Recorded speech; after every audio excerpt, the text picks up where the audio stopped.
Welcome back to another episode of Paint Society. In this episode, we're going to go over how often do you really need to clean your paint guns in between coats? When do you need to do a thorough cleaning? We're going to go over all of that on Car Painting Basics.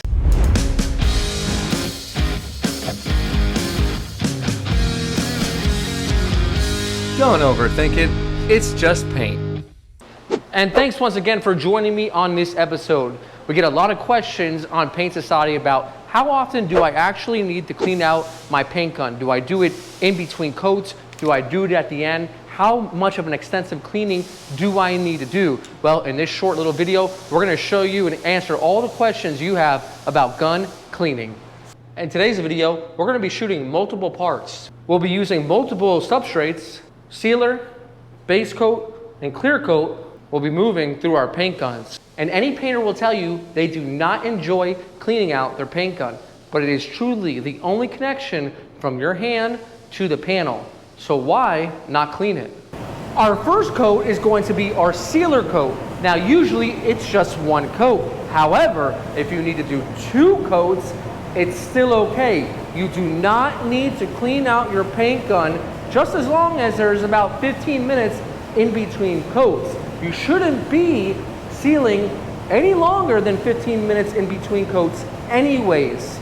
If it's something that goes much longer than a half hour, you're going to want to break down the paint gun and clean it out.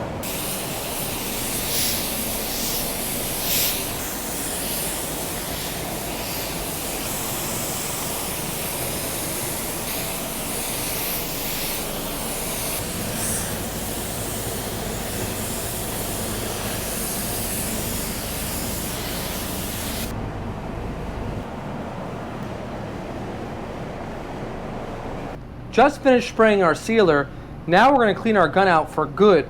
We're not going to be using this, although we could use it again. I want to use a slightly better gun for metallics. So here is how easy it is.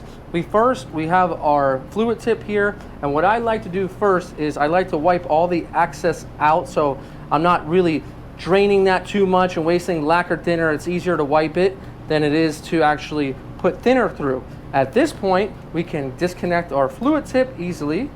All we do is give this a little bit of a wipe. That is clean, it's that easy. And then over to our fluid tip right here, we can just flush it out very simply. And once this is clean, it is good to go. Now you'll get a good 35 to 40 uses probably out of this before you're gonna wanna replace it. And they're still relatively cheap and will give you a nice finish every single time. You can give it a quick little clean with a pipe cleaner and then flush it once more. And there's no need to take out the fluid needle. All you do is put the tip back on, you turn the collar, and she is good to go. Now, let's go ahead and move on to our base coat gun. We'll be using the DV1 for our base coat. This has been broken down each and every time after use. But before we go to spray, it's not a bad idea to just run some thinner through it and make sure it's extra clean. This will help get any particles or dust or anything that you possibly have mixed on the previous coat.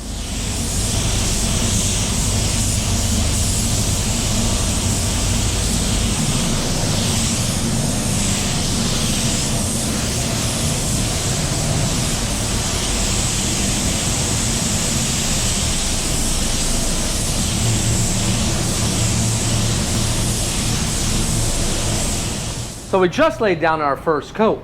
Now there's absolutely no reason to have to clean out your base coat gun at this moment. Matter of fact, out of all the coatings we're spraying today, this is the only coating that we can really allow a lot of time and not have to clean it out. I've had paint sitting in the gun for over an hour. It's not a problem because this base coat is a non-activated base coat. It's just reducer. So there's nothing in it that's making it dry or kick on its own. In fact, it only dries once it comes out of the paint gun, and well, that's when it actually dries on the panel.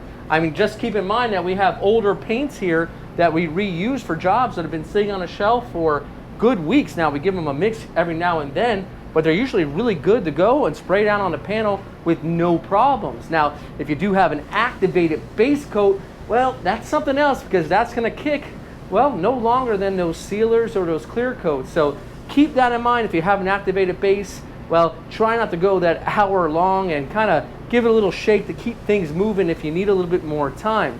So for our base coat application, we'll be applying up to 2.5 coats with no cleaning in between. So let's go ahead and lay down that second coat, and we'll come back and I'll show you how to clean it.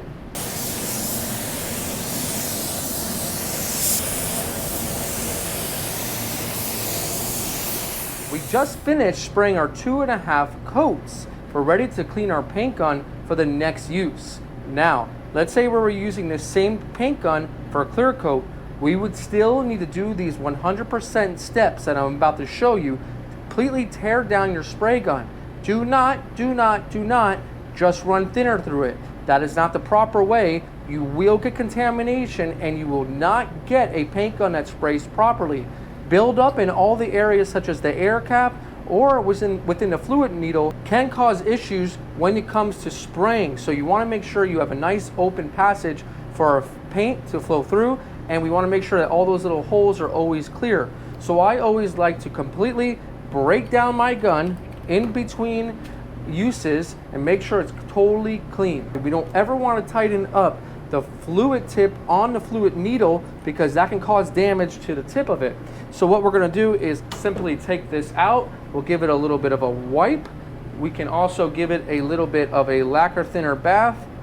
And this is just quick. It's not going to take too much. We can put that to the side. From this point, we can go ahead and take off our fluid tip. We'll release that. And if you clean your guns regularly, you won't have to do so much of a scrubbing each and every time. You'll be able to just use a little bit of lacquer thinner to clean it out properly.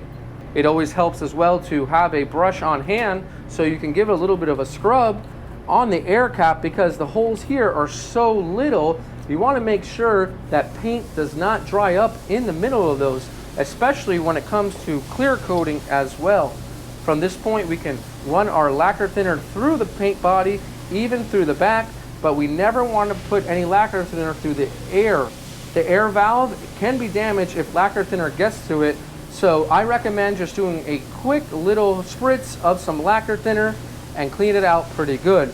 Now at this point, if your gun is dirty, you might want to give it a little bit more of a cleaning, but that is enough at this point. Always recommend a deeper cleaning after every 15 to 20 uses, possibly removing the handle, the fan, and getting deeper into the paint gun, also removing the PPS adapter. That will also help you out. But again, if you're doing frequent cleans and breaking your gun down every use, you won't have to scrub it too much in between uses, and you'll have a much better performing spray gun every single time. When it comes to putting back our paint gun, we're going to work in the reverse manner. We're going to put our fluid tip in first. Make sure to always tighten it up. Then we can put our air cap on. Then from this point, we'll take our fluid needle, we'll pop it in. We'll then put our spring on with the white grommet on this particular gun towards the back. We'll then set up our gun for wide open each and every time. And to do that, we'll put our knob in, just a 1 or 2 threads. We'll pull our handle, and then we'll keep dialing it in until we get resistance. And then we know we're at wide open. We'll leave it right there and place it into our paint gun cabinet for the next time. Our base coat has dried. We're now ready for our clear coat application.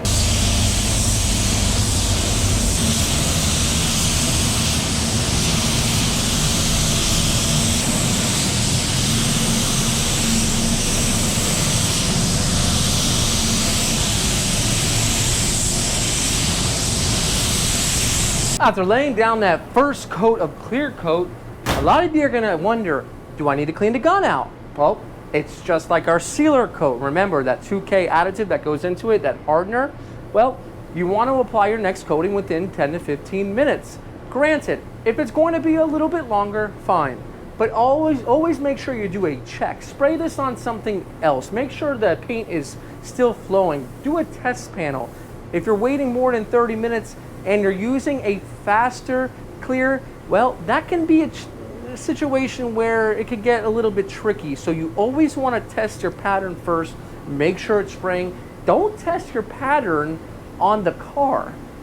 That doesn't make too much sense now, does it?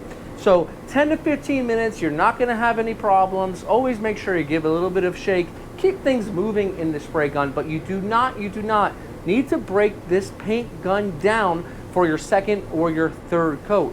If you're getting concerned that things are taking a little bit longer and you don't want to have to break it down, take the cap off, take the fluid out, put some lacquer thinner through it, keep things rejuvenated. That will help you move along if you're maybe wanting to wait a little bit longer, if you're having an issue in the spray booth, you need to take care of something. A little lacquer thinner will go a long way. You won't need to completely break it down at that point. So we'll wait about 8 more minutes and then we'll put down our second coat. First coat went down beautiful. It's been 10 minutes. Let's lay down that second coat of clear and then we'll show you the process of cleaning out that clear coat gun.